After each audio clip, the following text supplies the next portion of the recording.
Certo, pessoal, é sexta-feira e parece que LeBron James perdeu completamente o rumo.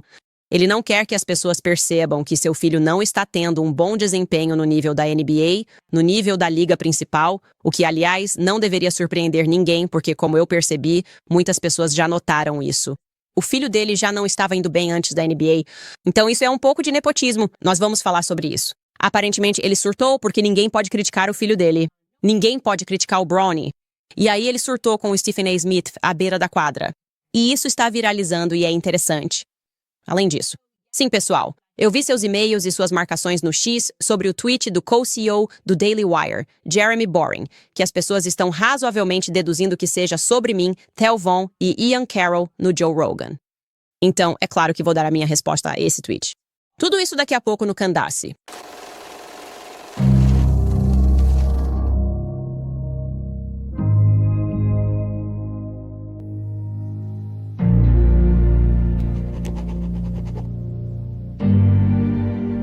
Muito bem, pais, prestem atenção. Atenção, pais. Você nunca quer ser o pai no jogo da Little League que corre para o meio do campo e começa a gritar com o árbitro por causa de uma decisão ruim, porque é só Little League, cara. Isso não vai mudar a vida de ninguém e é tão constrangedor para o seu filho. E eu sempre penso nisso agora que meus filhos, tantos deles, estão crescendo. E, ironicamente, há apenas alguns dias eu matriculei meu filho de 4 anos no T-ball e disse para o meu marido, eu o matriculei no T-ball. Você vai levá-lo. Mas olha, você não pode ser aquele cara, você não pode ser aquele pai no jogo de T-ball. E ele, sério, meu marido me perguntou, o que é T-ball? Esses são aqueles momentos divertidos dos casamentos entre ingleses e americanos, porque obviamente meu marido jogava cricket e eu realmente não faço ideia do que é cricket.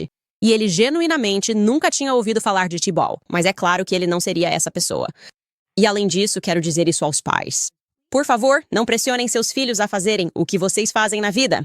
A grandeza, aliás, não pode necessariamente ser transferida, nem, aliás, a mediocridade. Ou seja, algumas pessoas bastante medíocres podem gerar indivíduos que acabam fazendo grandes coisas e algumas pessoas grandiosas podem gerar pessoas que acabam fazendo coisas medíocres. E isso não é um problema. Cada pessoa é diferente e o que as pessoas querem e desejam da vida é muito diferente. Então, caso você não seja uma pessoa esportista como eu, já vou dizer isso logo de cara. Eu não sou uma pessoa esportista. Eu sou uma pessoa de bom senso. Vamos apenas discutir os fatos sobre Bronny James. LeBron James Jr., esse é o primogênito de LeBron James. E quero deixar claro aqui que foi totalmente um ato de puro nepotismo que o trouxe para Ahauahauba. Então, para esclarecer, eu diria que LeBron James meio que quis esboçar seu primogênito à sua imagem e semelhança, por assim dizer. E logo no começo, aliás, quero dizer, esse garoto tinha uns 10 anos e já jogava basquete. E LeBron James falava sobre como ele estava recebendo todas essas propostas, o que era meio inapropriado. E quero dizer duas coisas aqui. Do ponto de vista dos negócios, faz sentido que várias faculdades quisessem recrutá-lo. O potencial de marketing de ter LeBron James Jr. está ali. Então, havia uma consideração comercial de dizer, honestamente, só de ter você aqui, não importa o quão bom você seja, ou mesmo que seja apenas mediano, isso não importa porque, como eu disse, há um forte potencial de marca. Bronny, é claro, jogou basquete no ensino médio. E quero deixar claro, ele era bom. Ele não é um jogador ruim, de forma alguma. Ele é bom. Ele teve uma média de cerca de 14 pontos por jogo no nível do ensino médio. E para aqueles de vocês... Ou melhor, para nós que lembramos do ensino médio e torcíamos, tipo, se você estava marcando 14 pontos por jogo nesse nível, você é bom. De novo, não é exatamente uma passagem garantida para a NBA. Você não vai exatamente direto para a NBA. Você está longe de ir direto para a NBA? Na verdade, para comparar, o pai dele, LeBron James, teve uma média de 31,6 pontos no último ano do ensino médio. É por isso que ele foi draftado imediatamente. Kobe Bryant teve uma média de 30,8 pontos no ensino médio. Kyrie Irving, 26,5 pontos por jogo. Michael Jordan, 25 pontos por jogo. Ele é uma daquelas histórias que, sabe, ele meio que só cresceu a partir dali e é isso. Mas ainda assim, 14 pontos por jogo. Não há motivo para criticar isso. Ele joga basquete e é bom jogando basquete. E tenho certeza de que ele era muito divertido de assistir quando estava no ensino médio. Depois do ensino médio, ele jogou apenas uma temporada na USC. Agora, vocês não se lembram da repercussão disso. Ele teve uma parada cardíaca, um evento terrível, e bem quando ele estava começando a jogar pela USC, ele melhorou e conseguiu jogar acho que algo em torno de 26 jogos. Mas ele teve uma média durante esses jogos de menos de 5 pontos por partida em sua única temporada na USC. No nível universitário, ele teve uma média de menos de 5 pontos por jogo.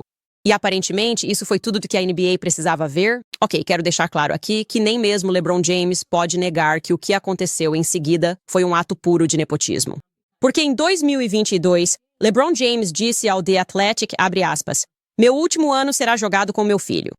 Onde quer que Bronny esteja, é lá que eu estarei. Eu faria qualquer coisa para brincar com meu filho por um ano."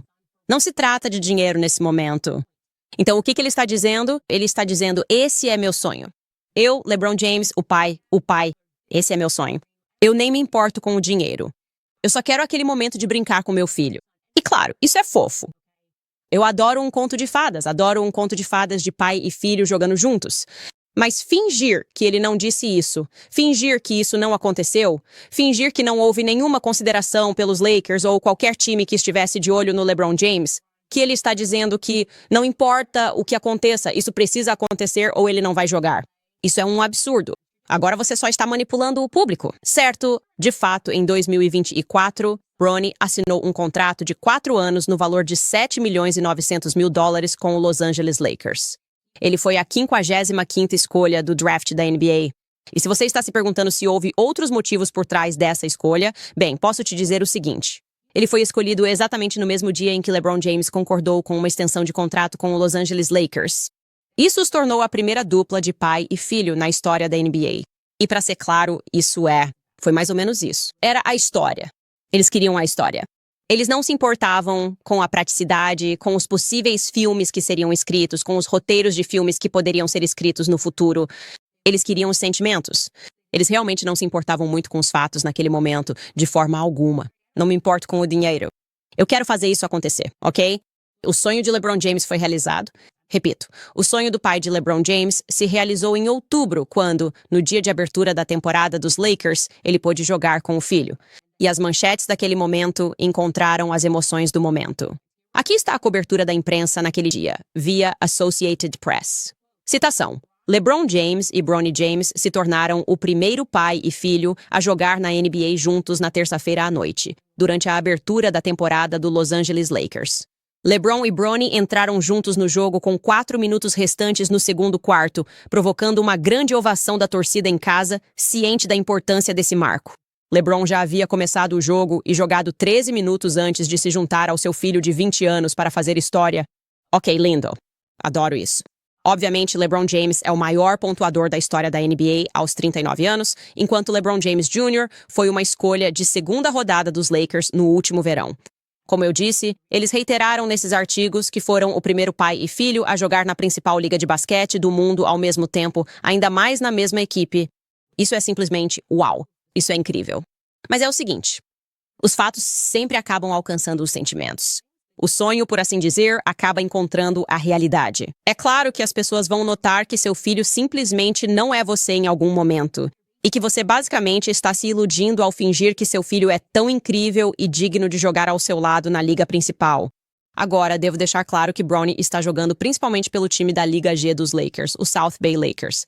E para aqueles que não sabem muito sobre isso, é basicamente como um time da liga menor, onde você tem que desenvolver suas habilidades e, potencialmente, jogar na liga principal um dia. A grande liga. Os Lakers podem convocar você, eles podem convocar seus jogadores da G-League se precisarem. E no nível da Liga G, Bronny está jogando muito bem. Ele se encaixa bem nesse nível. Acho que ele é mais ou menos o quarto maior pontuador do elenco do time da G-League. E como eu disse, isso é bom. Mas o que torna Bronny incomum é a quantidade de tempo de jogo que ele está recebendo no time dos Lakers. Certo, o Bronny ele está começando jogos pelos Lakers. Até agora, ele jogou em 18 partidas nesta temporada. E aqui estão as regras. Deixe-me contar como isso funciona. Se você quer jogar nas grandes ligas, você terá que lidar com as críticas da grande liga. Ok? Ninguém pode contornar isso.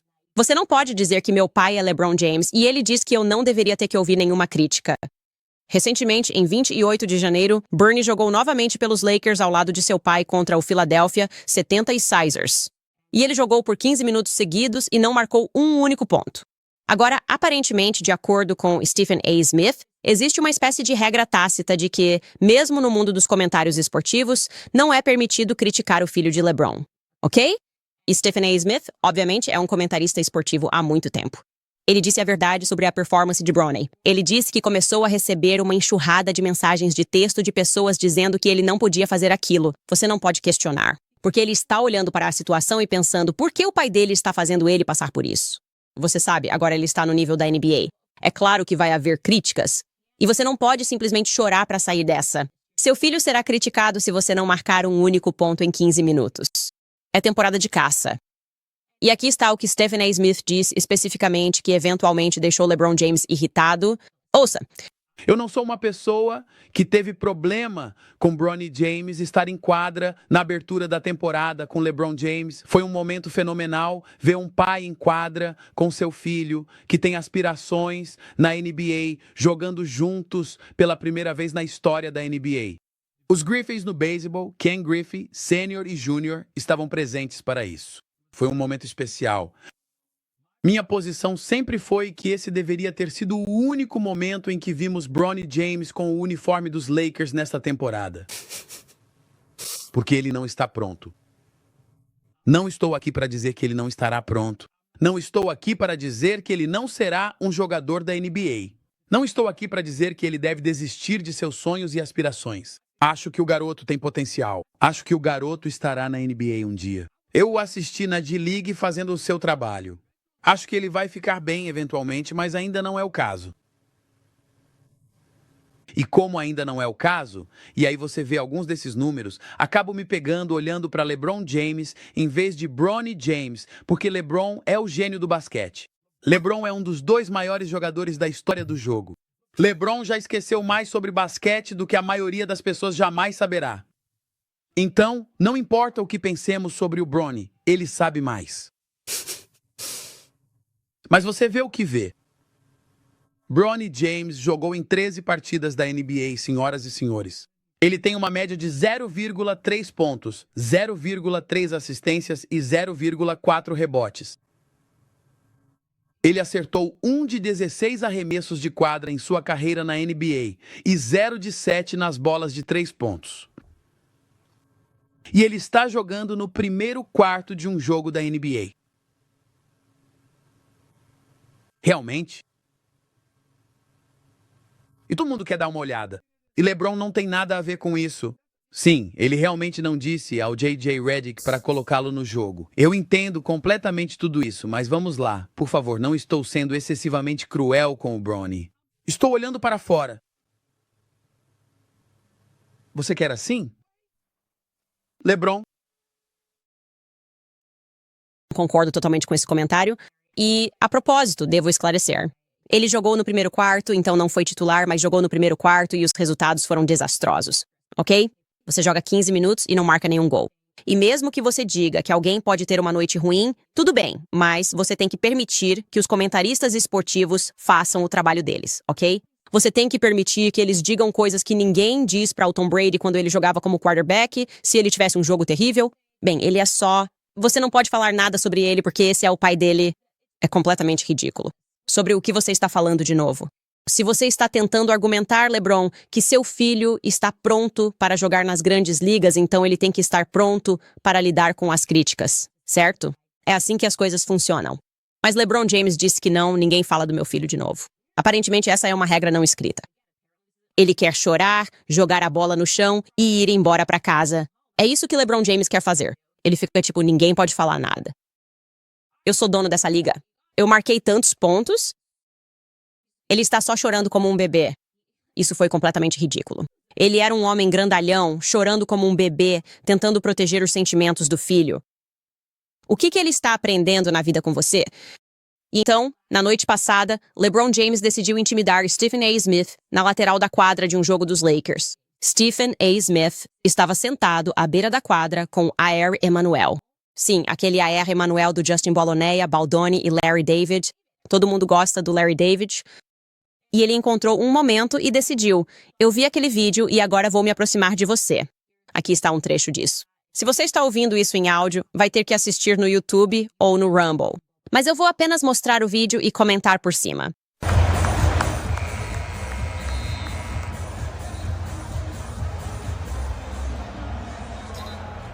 Você pode ver que ele está muito bravo.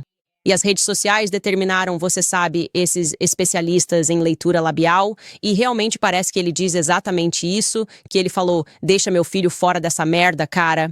Mas ele falou o palavrão, deixa meu filho fora dessa merda, cara. Então, tipo, ele fez um Will Smith com o Stephen A. Smith. Tira o nome da minha esposa da sua boca, cara. E isso, obviamente, é pra intimidar. E se você está dizendo, deixa meu filho fora dessa merda, então seu filho não deveria estar nessa merda. É isso. É assim que funciona. De novo, isso é o livre mercado. É competição. Se você acha que ele não aguenta as críticas, então ele não deveria estar em quadra. Ok, então esse é um cenário em que você tem um pai bravo porque o filho dele não é bom o suficiente. E agora você está culpando os árbitros, você está culpando os juízes, você está culpando Stephen A. SM por perceber que seu filho não fez nada. E também é uma espécie de arquétipo de pai culpado, como a razão pela qual ele é tão bravo. Geralmente, quando as pessoas expressam raiva, é porque você está descobrindo uma verdade. Certo? Você está chegando à verdade. Ele ouviu Stephen A. Smith. Suas palavras. Verdade. Ele ouviu e reconheceu que aquelas palavras eram verdadeiras. E ele sabe que seu filho vai ouvir essas palavras e reconhecer que é verdade. Ele está forçando o filho a passar por esse constrangimento. E que tolice dizer ou sugerir isso. Bem, ele não está tomando as decisões. Ele não é quem está colocando ele para jogar. Não, ele é só aquele que basicamente disse, eu nem vou jogar. Eu nem vou jogar a menos que eu possa jogar ao lado do meu filho. O dinheiro não significa nada para mim. Não havia nenhuma oferta que os Lakers pudessem me fazer que significasse mais para mim do que jogar ao lado do meu filho. Você foi egoísta, LeBron. Essa é a realidade. Você fez algo egoísta porque queria. E agora seu filho está lidando com o peso da sua tomada de decisão. Dave Portnoy. Achei que X resumiu isso de forma brilhante quando ele tweetou isso. Ele tweetou, meu coração dói por Bronny James. O pobre garoto não pertence à NBA. Ele não pode desistir. Ele não pediu por isso. O pai dele criou uma situação impossível para ele. Ele é como uma criança do Make-A-Wish, na NBA. Só espero que o ego insaciável do pai não destrua o amor dele por esse belo jogo. Eu concordo com isso. Esse é um comentário totalmente sensato. Brian, na verdade, não merece toda essa pressão. Mas o LeBron merece totalmente. E é por isso que ele está tão irritado. Ele sabe que merece isso. Foi uma águia insaciável que colocou seu filho nessa situação em primeiro lugar. E ele está basicamente dizendo, pare de notar. Finja que meu filho é brilhante neste jogo para me fazer feliz nos meus últimos anos na quadra. E as pessoas não vão fazer isso. Mas eu quero dizer isto. Você pode ficar bravo comigo o quanto quiser, porque está tudo bem. Eu realmente consigo lidar com críticas. Bronny James. Essa situação com LeBron James e o que seu pai fez por meio do nepotismo é, na verdade, uma prova viva e concreta de por que os conservadores acreditam que a ação afirmativa não funciona. Certo. Quando você dá oportunidades às pessoas ou as coloca em circunstâncias que elas não merecem, quando não é meritocracia e você força alguém a uma posição que não merece e artificialmente as coloca em lugares aos quais não pertencem, desastre. Pode ser o único ponto final. E eu realmente aprendi isso. Tenho quase certeza de que isso foi do Shelby Steele. Esse foi o livro que li, White Guilt, do Shelby Steele. Como negros e brancos juntos destruíram a promessa da era dos direitos civis, nessa época era liberal e comecei a me interessar pelo conservadorismo e queria ler e aprender mais sobre os argumentos porque, como alguém discordar da ação afirmativa, tivemos todos esses anos de escravidão. Então ele colocou isso de forma tão sucinta ao descrever esse período. Estou parafraseando aqui e espero que seja mesmo do Shelby Steele.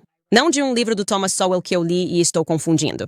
Mas, essencialmente, ele era professor adjunto na Universidade Cornell e percebeu que todos esses jovens negros estavam em regime de recuperação acadêmica e achou isso muito estranho. E ele foi investigar, por que todos esses estudantes negros estavam em recuperação acadêmica. E o que ele descobriu foi que, embora esses estudantes fossem alguns dos mais brilhantes de todo o país por causa da ação afirmativa, eles foram colocados em escolas nas quais não teriam entrado de outra forma. Então você os forçou a estar na Universidade Cornell e agora eles estão competindo com colegas que, na verdade, não são seus pares. Por outro lado, se você tivesse permitido que eles estivessem onde deveriam estar, talvez eles estivessem em uma universidade diferente, que não fosse a Ivy League. Eles estariam entre os melhores da turma. Então é exatamente isso que está acontecendo com Bronny, certo? Você o colocou artificialmente em um grupo de pessoas com as quais ele não deveria estar. Ele não consegue jogar neste nível. E então ele vai embora e se sente um fracasso. Ele sente como se estivesse em liberdade condicional acadêmica. Ele pensa, não consigo jogar, por que estou praticando esse esporte? E isso desmotiva completamente esses indivíduos. E Shelby Steele, quando investigou isso, falou sobre como muitos desses jovens simplesmente desistiram. Mas imagine se eles tivessem ido, por exemplo, para a Universidade de Rhode Island Eles teriam se formado cum laude e diriam, sim, eu sou incrível. E teriam tido a confiança que mereciam. Porque, como eu disse, ele avaliou que eles estavam entre os 10% melhores de todos os estudantes, mas foram colocados artificialmente na Universidade Cornell, onde estavam fracassando entre seus colegas. Bronny está cometendo esse erro. Ele está cometendo esse erro. O pai dele, na verdade, LeBron James, está cometendo esse erro. Ele está, na verdade, prejudicando o filho, dando ao filho essa sensação de desânimo que ele não merece, porque, na verdade, ele é um bom jogador de basquete. Ele é um bom jogador de basquete. Ele só não está pronto e nunca esteve pronto para estar na NBA. E tem mais uma coisa. Aliás, quero dizer isso. Se você vai argumentar que seu filho merece estar lá, ainda assim, LeBron James, você deve saber que, ao fazer algo assim, você torna tudo 10 vezes mais difícil para ele, certo? Porque isso é o papai chorando. É como se o papai dissesse, somos ricos e poderosos. E você vai fazer, dizer e dar ao meu filho as notas que ele merece, mesmo que ele não mereça.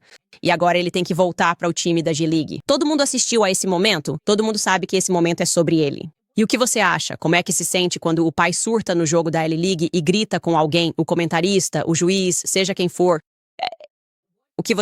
Como você acha que essa criança se sente quando vai para junto dos colegas depois disso? Ele se sente ainda mais deslocado? Ele sente que não é bem-vindo? Ele sente que todo mundo está olhando para ele como, bem, eu até corrigiria seu jogo, mas não quero que seu pai grite comigo. Quero que seu pai venha gritar comigo, tipo, vamos lá, cara, esse é só o preço do sucesso e da fama. Se você pensar nessa troca, eu nem sinto pena do Bronny, ok? Porque a vida dele é incrível. Ele é uma das pessoas mais privilegiadas de todos os tempos. Ele está até na NBA por causa do privilégio extraordinário que tem. Então, se você acha que a pior coisa com que seu filho tem que lidar na vida é um pouco de crítica, então você é privilegiado demais, LeBron James. Quero dizer, existe vida real acontecendo fora da NBA. Tá tudo bem, ele vai sobreviver. Stephen A. Smith o criticando com razão se esse for o maior problema da vida dele. Seu pai é tão famoso que as pessoas percebem que você não pertence ao ambiente em que seu pai te coloca. Sim, eu diria que essa é uma vida muito boa. Então, LeBron, pare de reclamar. Sério, pare de reclamar. E Bronny, espero que você consiga sair dessa situação de alguma forma e só saiba que concordo com todos que dizem que o verdadeiro problema é o seu pai. Não é você. E você não deveria deixar que isso faça você pensar que não tem valor. Você só está no lugar errado. E em segundo lugar, você não deveria deixar que isso faça você odiar o jogo, desgostar do jogo ou querer fugir do jogo, porque você é bom. Você só não precisava que o papai te desse uma ajudinha na vida. Certo, pessoal? Quero passar para os nossos patrocinadores Good Ranchers, porque desde 2017, mais de 140 mil fazendas familiares nos Estados Unidos fecharam. Muita da carne nas mercearias já não vem mais de fazendas americanas. Na verdade, está sendo importada do exterior, onde a produção em massa e o baixo custo têm prioridade sobre a qualidade. É hora de agir e colocar as fazendas americanas em primeiro lugar, porque nada supera a qualidade americana. É por isso que eu adoro o GoodRanchers.com. A carne da Good Ranchers nasce, é criada e processada aqui no Zimeuá, em fazendas familiares locais, então você sabe de onde vem, é livre de aditivos ocultos. Nunca tem antibióticos, não há hormônios adicionados e nem óleos de sementes. Apenas ingredientes simples e confiáveis ao alimentar sua família. No GoodRanchers.com, você pode conferir a caixa exclusiva da Candace Owens. Experimente minhas seleções, apoie meu programa e apoie diretamente os fazendeiros americanos. Acesse GoodRanchers.com. Candace Shop hoje. Ao assinar qualquer caixa, você receberá bacon grátis, carne moída sem óleo de semente, nuggets de frango ou salmão grátis em todos os pedidos por 1 ano. Escolha o que deseja. E ganha $40 de desconto usando o meu código Candace no checkout. Falando sério, essa é a melhor oferta que a Good Ranchers já fez. Acesse goodranchers.com e use o código Candace. O IRS está chegando. O IRS é a maior agência de cobrança do mundo e com 15 de abril se aproximando, está agressivo. Se você deve impostos atrasados, esperar não é uma opção. Quanto mais você espera, pior fica. Ignorar seus problemas com impostos é a pior coisa que você pode fazer. Agir agora é a decisão mais inteligente, mas nunca jamais entre em contato com o IRS sozinho. Em vez disso, deixe que os especialistas da Tax Network USA cuidem disso para você. Nem todas as empresas de resolução de impostos são iguais. A Tax Network USA tem linha direta preferencial com o IRS, o que significa que eles sabem exatamente com quais agentes lidar e quais evitar, utilizando estratégias comprovadas para resolver problemas fiscais a seu favor. Seja você devedor de 10 mil ou 10 milhões, os advogados e negociadores da Tax Network USA resolveram mais de 1 bilhão em dívidas fiscais. Converse hoje mesmo com um dos estrategistas deles porque é gratuito, Ligue para 1-800-958-1000 ou acesse tnusa.com. Candice, novamente, é TNUSA. Candace, tudo bem, falando em não largar o jogo e ir embora. Obviamente, eu vi e aguentei todos os seus tweets, seus vídeos, os jornalistas e repórteres que estão comentando sobre esse tweet que foi publicado por Jeremy Boring, que costumava trabalhar no Daily Wire. Então, só para contextualizar, obviamente, ontem eu estava divulgando no programa Fosse Lá o que Fosse, simplesmente foi assim que aconteceu. Mas eu participei do programa do Tel Vance, que foi hilário e muito divertido, e mostramos alguns trechos disso para vocês. Foi um podcast de 3 horas e, ao mesmo tempo, em paralelo a isso, Ian Carroll participou do podcast do Joe Rogan e as pessoas começaram a ligar os pontos, porque, obviamente, sem absolutamente nenhuma coordenação entre as partes, ambos os podcasts foram lançados com poucas horas de diferença. Uma parte muito pequena da minha conversa foi sobre Israel, e eu diria que uma parte maior, mas ainda assim não a maioria da conversa, foi sobre Israel e nossa aliança com Israel. Algumas pessoas que têm uma aliança com Israel, ou talvez discordem dessa posição ou ponto de vista, não ficaram felizes com esses podcasts, que estavam dominando a conversa no Chex, e Jeremy Boring, o co-CEO do Daily Wire, tweetou o seguinte: "Ontem foi um dia terrível para os judeus americanos. E a Enzel. A aceitação por tantas vozes proeminentes de discursos dementes, conspiratórios e antissemitas é um dos eventos mais tristes e alarmantes da minha vida. Mas esse caminho leva à loucura e, pior do que a loucura, não deixe que os tempos custem a sua alma. A captura da audiência e o tribalismo desenfreado são ferramentas do diabo. Paranoia e revisionismo são outras duas, mesmo que eles realmente estejam atrás de você. Poxa, até mesmo uma causa justa pode nos levar ao mal se não protegermos nossos corações durante a busca. Os ímpios muitas vezes prosperam e a tentação de prosperar frequentemente nos tenta a nos juntar a eles, mas só Deus oferece a verdadeira riqueza da salvação, e ele já se tornou para nós o único bode expiatório judeu pelos nossos pecados e medos. Deixe o resto deles em paz. Ok, então pessoal, minha resposta a isso. Olha, eu sou um defensor da liberdade de expressão. Eu acredito no livre mercado. Eu vou continuar sendo um defensor do livre mercado e da liberdade de expressão. E o que eu posso dizer é que algumas pessoas leram isso e talvez tenha ressoado com elas e elas querem mais desse tipo de conteúdo. E se você quer mais desse conteúdo, deveria seguir Jeremy Boring no X e acompanhá-lo em outros projetos. Acho que nossas conversas, e novamente, acho que era racional supor que isso se referia a mim e ao Ian. Eu adorei o podcast. Por outro lado, na minha opinião pessoal, o podcast entre o Ian e o Joe Rogan foi super interessante e ambos pareciam muito animados e felizes, e o Joe Rogan parecia muito empolgado. Terminei de ouvir ontem à noite. Demorei alguns dias para terminar, mas ele parecia realmente empolgado de um jeito que eu não via há um tempo, porque eles estavam apenas falando sobre ideias, até mesmo sobre a permissão de pensar e de saber coisas, e sobre quais livros ler, e eu fiquei totalmente envolvido. E sei que algo em torno de 1.500.000 de vocês, talvez mais hoje, isso foi ontem. Me assistiram no podcast do Tel Von e eu só quero focar no que estou colocando para fora. Isso é o que o livre mercado é, certo? Então, adoro isso para o Jeremy. Quero que vocês sigam o Jeremy Boring para mais dessas reflexões. E, se preferirem, ou, ao mesmo tempo, nem precisa ser uma coisa ou outra. Se quiserem assistir ao meu conteúdo e ao do Tel Von, quero que vocês se sintam à vontade para fazer isso também. Achei que nos divertimos muito no podcast do Tel Von e acho que Ian Carroll também se divertiu bastante no podcast do Jay Rogan, então só para compartilhar mais um trecho do podcast do Tel Von, porque, de novo, eu gosto de divulgar aquilo que eu gosto e no que acredito. E tenho que dizer, às vezes o McDonald's é sensacional. Eu adoro McDonald's e não percebi o quão absolutamente hilário esse trecho era até depois. Porque seu cérebro funciona de maneiras muito misteriosas. Ele simplesmente diz um monte de coisas super engraçadas. E uma das coisas foi eu perguntando a ele qual era o seu pedido no McDonald's. Eu queria saber quem ele era. E foi assim que aconteceu. Ouça, preciso saber qual é a sua refeição no McDonald's. Eu julgo todo mundo por isso. Terei muito cuidado. Eu peço hambúrguer duplo, que não está no cardápio, mas você pode pedir. Pickles e ketchup. E você adiciona algum molho do Big Mac a isso? Não sei quem está fazendo isso aí atrás. Depende se o próprio Big Mac está lá novamente. Você vai levar. Isso é um ok? Ordem, quer dizer, não é divertido, mas tipo, tá tudo bem. Sim, mas é meio triste. Mas vou lhe dizer uma coisa. Eu costumava tomar 2 leites com ele. Leites? Sim. O que exatamente funciona realmente neste lugar? Ah, claro que sim, garoto. O que são 2.000? Veja-me nas ruas. Você não me conhece. Eu sou o TI do Mickey Diesel, baby. Olhe para aquela pequena jarra de leite ali. E era assim que ele costumava chamar minha irmã Layuka. Ele é a única pessoa que é o que costumávamos chamar de minha irmã. Pequeno trabalho de leite como... Que ela construiu assim. Clique no terceiro à direita. lá.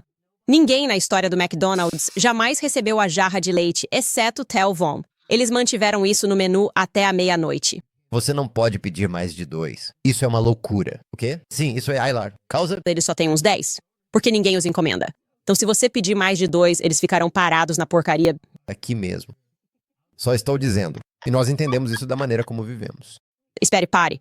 Um cheeseburger duplo com uma jarra de leite dupla. Ah, leite duplo, querida. Dê-me 2 deles e a moça dirá: você realmente não serve. Eu diria sim. E então nós riríamos um pouco. Eu dou uma gorjeta a ela. Ainda me faz rir. Aconteceu tanta coisa lá. Por que chamaram a irmã dele de pequena jarra de leite? Porque ele tinha o formato de uma pequena jarra de leite? Essa é pra vocês, pessoal.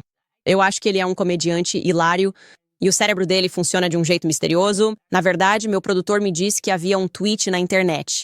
Eu deveria citar a pessoa. Deveríamos ter puxado, mas disseram que Tel Von fala pelo menos uma frase por dia que nunca foi dita na história da humanidade.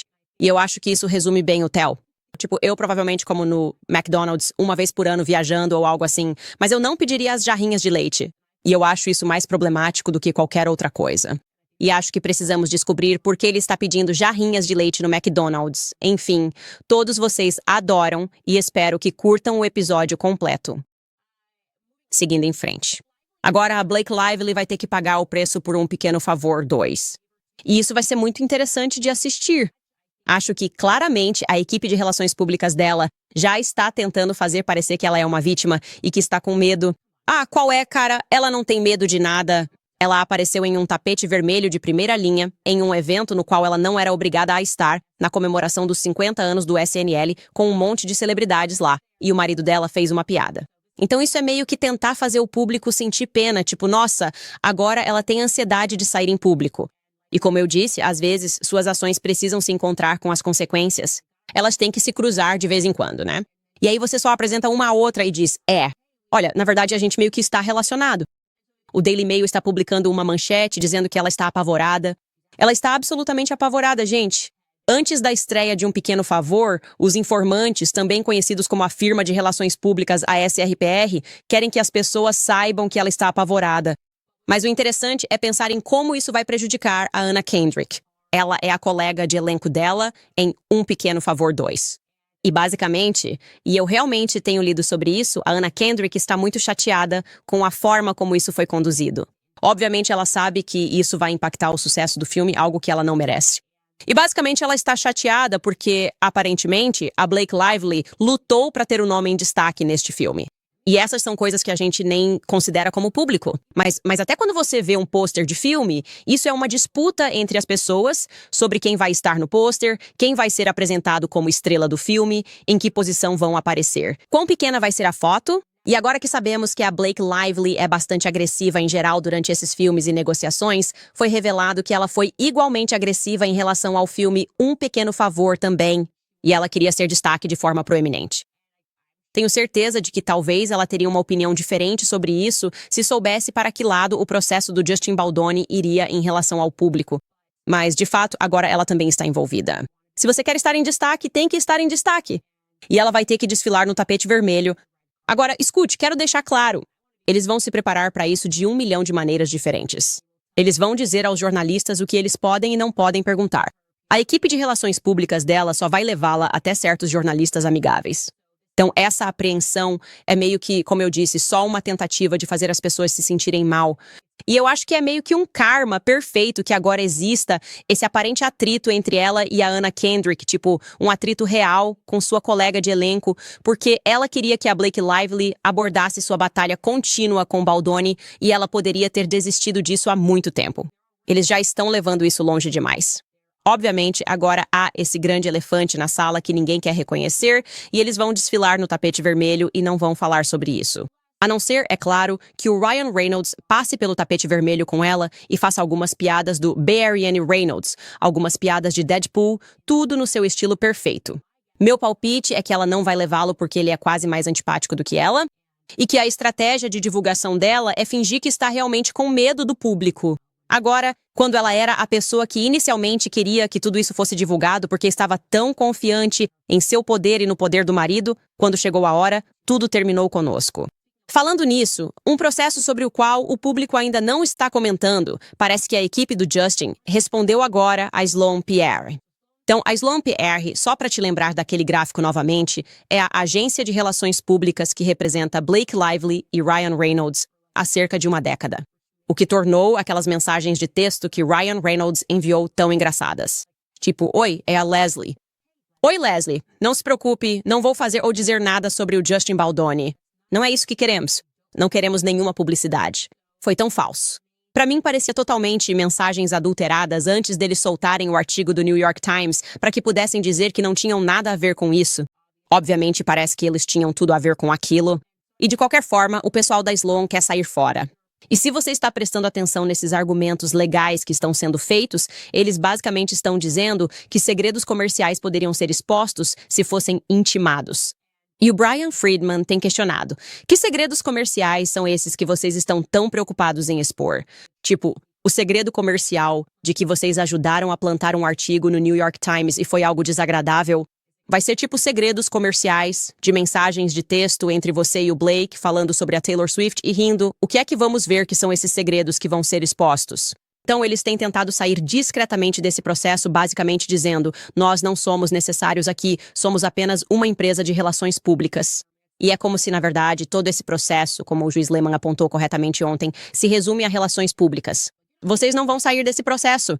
Estou dizendo isso, obviamente, sem nenhuma autoridade. Mas como eu disse, a julgar pelas declarações dele ontem, o juiz Lehman, dizendo que isso depende de relações públicas, duvido muito que eles vão permitir que eles saiam dessa. E eles também não deveriam.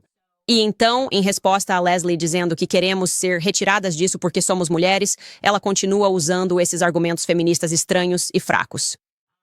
Grupos de viajantes escreveram isso. Eles escreveram que os conspiradores tinham como primeiro objetivo garantir à autora Blake Lively controle total sobre o filme.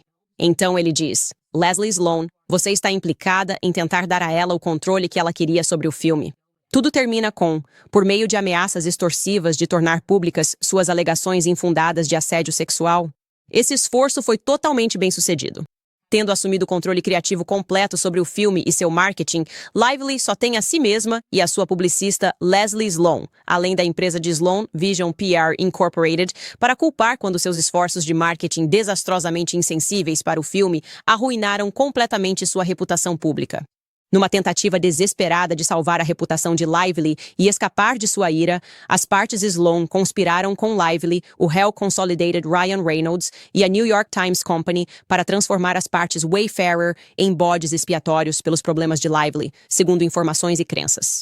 As partes Sloan trabalharam durante meses para deixar pistas e insinuações de alegações sinistras ao público, enquanto secretamente alimentavam repórteres dispostos a ouvir, incluindo Megan Twohey, do New York Times, com falsidades difamatórias. Como resultado direto das ações das partes Sloan e seus co-conspiradores, as partes Wayfarer foram prejudicadas de forma incalculável. Suas reputações foram destruídas. Seus negócios estão em ruínas. Até mesmo seus próprios filmes lhes foram tirados. Estes são os fatos que fundamentam as alegações das partes Wayfarer contra as partes Sloan, e é isso que as provas demonstrarão no julgamento. Portanto, a moção deve ser negada em sua totalidade ou, alternativamente, o tribunal deve conceder às partes Wayfarer permissão para alterar sua queixa da primeira emenda e permitir que prossigam, responsabilizando as partes Sloan por sua participação no esquema malicioso e calculado de Lively. Quero dizer, está tão bem colocado que seria insano deixá-los fora deste processo. E eles estão corretos. Primeiro, havia todas essas pistas. Foi assim que o público sequer descobriu que havia uma confusão. E Leslie Sloan tem conexões muito fortes com o TMZ, com o Page Six, e basicamente foi ela quem plantou todas essas ideias. É isso que me parece. Que as pessoas não gostavam dele nos sets e havia um motivo para todo mundo ter deixado de segui-lo em massa no movimento da Taylor Swift, além de haver alegações de reclamações ao RH. Tudo isso estava acontecendo antes de tudo explodir. E não há como Blake Lively estar se comunicando diretamente com esses jornalistas. É por isso que você tem uma empresa de relações públicas em primeiro lugar. Então, esse processo está acontecendo Acho que a equipe do Brian Friedman apresentou um argumento muito forte para não serem dispensados. Mas vamos continuar acompanhando tudo isso. Certo, pessoal? Só quero lembrar vocês sobre o 7 Weeks Coffee, porque vocês bebem café. Então, por que não fazer algo bom enquanto tomam? Eles são a empresa de café pró-vida da América, com a missão de financiar o movimento pró-vida, uma xícara de café por vez. Eles se chamam 7 Weeks Coffee, porque com 7 semanas, um bebê tem o tamanho de um grão de café e é nesse período que o batimento cardíaco é detectado no ultrassom.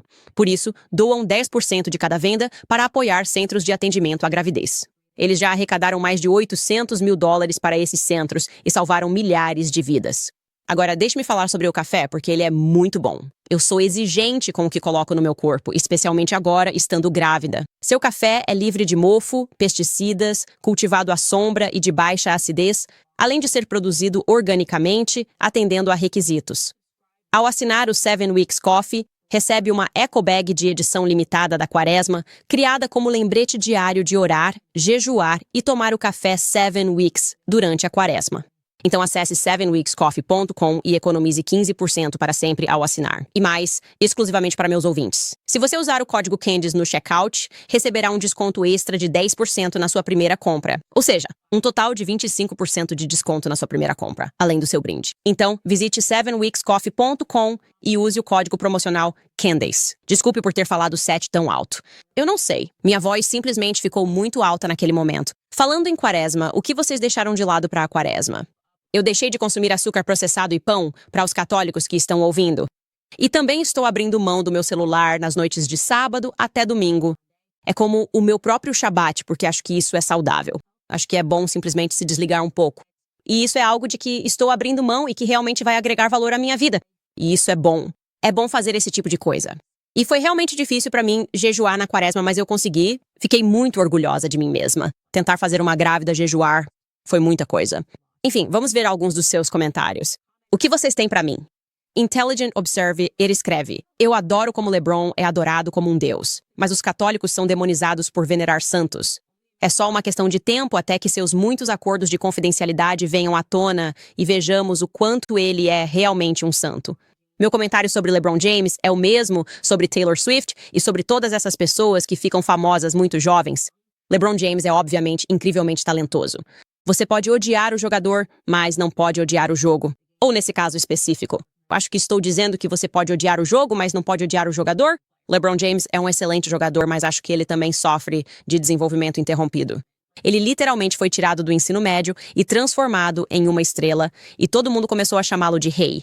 Tipo, isso não pode ser bom. Você não quer ser chamado de rei desde os 18 anos de idade. E acho que isso subiu um pouco a cabeça dele. Ele está um pouco convencido por causa disso. Quero dizer, até mesmo fazer essas declarações do tipo, é isso que vou fazer e vou jogar com meu filho. Não importa o quê. Isso é bem monárquico, sabe o que quero dizer? É como se ele dissesse, eu tenho todo o poder aqui, sou um monarca e vou conseguir tudo o que eu quiser. E ele meio que forçou essa situação e agora quer voltar atrás e fingir que não fez isso. Mas como eu disse, os comentários, você pode passar por eles. Foi isso que ele disse. Foi isso que ele fez. Você pode me odiar por te contar isso, mas é isso que acontece quando você tem poder demais. Você precisa de pessoas para te dizer não. É muito importante na vida que as pessoas te digam não. É por isso que eu digo que ter crianças pequenas é uma experiência tão humilde, porque elas são sempre tão honestas e realmente não fazem ideia do que eu faço para viver. Elas não ligam para nada. E é a única maneira que eu acho que alguém com, primeiro, eu diria com o porte físico dele, seu sucesso, seu poder financeiro vai ser trazido de volta à realidade. Isso com pessoas dizendo, sabe o que os Lakers deveriam ter dito? Tem sido ótimo. Foi uma grande jornada. LeBron James, nós te amamos, mas eu não vou simplesmente oferecer um contrato para o seu filho, senão você não vai jogar com a gente. Isso é realmente muito mimado. Eles nunca teriam dito isso pra ele porque ele é o LeBron James e eles querem ganhar dinheiro. Certo, Sarah escreveu. Você pode me mandar um alô, por favor? Eu entrego meu... Não, você não entregou. Ah, eu li esse comentário. Ela disse que fez o parto do seu 40º bebê hoje. Eu fiquei tipo, por que você está mentindo, Sarah? Mas aí eu li a segunda parte. Agora eu sou uma parteira qualificada. Sim, você fez o parto do seu 40º bebê hoje e parabéns. Sonhos são mentiras certas porque você é incrível. E caso você precise de seguranças pessoais, muito obrigado por essa doação. Anônimo escreve, distribuir oportunidades apenas por day, sem considerar méritos ou qualificações, prejudica pessoas com as qualificações adequadas, especialmente em relação a promoções. As oportunidades devem oferecer apoio financeiro a estudantes na academia que tenham bom desempenho em comparação com seus colegas. No entanto, colocar estudantes sem as notas acadêmicas apenas para preencher estatísticas não os ajuda. Sim, isso não os ajuda. Eles não estão preparados para o sucesso ao serem colocados em uma posição sem as qualificações necessárias. Se estiverem interessados, se essa for a primeira vez que ouvem esse argumento sobre ação afirmativa, deveriam ler Clarence Thomas. Vocês deveriam ler as dissidências dele. Ele tem trabalhado arduamente para derrubar a ação afirmativa por esse motivo. Ele não está dizendo que pessoas negras não merecem nada. Ele está dizendo que você está prejudicando esses estudantes que são perfeitamente capazes e, às vezes, são tão bons que estariam no topo de suas turmas em outro lugar. Parem de forçá-los a estar onde eles não pertencem. Bernie, talvez ele só pertença à Liga G. E como eu disse, acho que ele é o quarto maior pontuador do time dele na G-League, o que é ótimo. Competindo entre seus pares, esse é todo o ponto. Não diminuam o senso de valor próprio deles, o senso de autoestima, sem motivo, quando eles não são ruins. Ele não é ruim. Ele só não deveria estar jogando ao lado do pai só por causa do ego do pai. Então espero que isso faça sentido e espero de verdade que o Bronny leve isso a sério e que o pai dele nunca mais faça aquela coisa grosseira de novo, porque ele poderia ter feito isso em particular. Ele poderia ter dito, alguém pode trazê-lo ao vestiário? Mas é quase como se ele quisesse fazer aquilo. Como eu disse, ele está simplesmente se achando demais e só queria ir até ele e dizer algo publicamente, e ninguém pode repreender LeBron James. E como eu disse, isso só vai prejudicar ainda mais o filho dele. O filho dele vai acabar parecendo absolutamente ridículo no final disso. Nicole escreve: adorei a entrevista com o Theo. Muito boa. Tenha um ótimo final de semana. Sim, na verdade, eu deveria conferir quantos de vocês assistiram porque esqueci de verificar hoje. Mas fiquei grata porque me diverti muito e, como eu disse, o T1 é muito engraçado e se você gosta, você gosta. Se você não gosta, não gosta. Como eu disse, é assim que o livre mercado funciona. Eu não vou simplesmente largar tudo e ir embora. As pessoas têm o direito de me criticar. As pessoas podem falar coisas sobre mim. E eu só tenho que aceitar que, se um dia eu estiver entre os grandes dos podcasts e se um dia as pessoas não quiserem mais isso porque não gostam do que estou oferecendo, então a culpa é minha.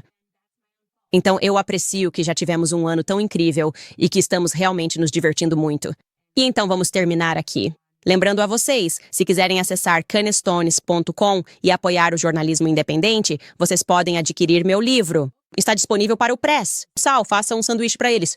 Joias aqui, gemas. Você vai adorar isso, pois eu destrincho o movimento feminista e tudo o que há de errado nele porque fomos enganados com mentiras. E você precisa voltar à história, precisa voltar ao começo para entender como chegamos até aqui, como começamos com o que nos disseram ser um movimento criado para empoderar as mulheres. Muitas mulheres estão infelizes, trabalhando em empregos que não as satisfazem, mas sentindo aquela pressão de continuar porque precisam competir com os homens. Devemos falar sobre tudo isso e fazemos isso no livro. Então, se você acessar candaceounce.com, você também pode se inscrever no nosso clube do livro.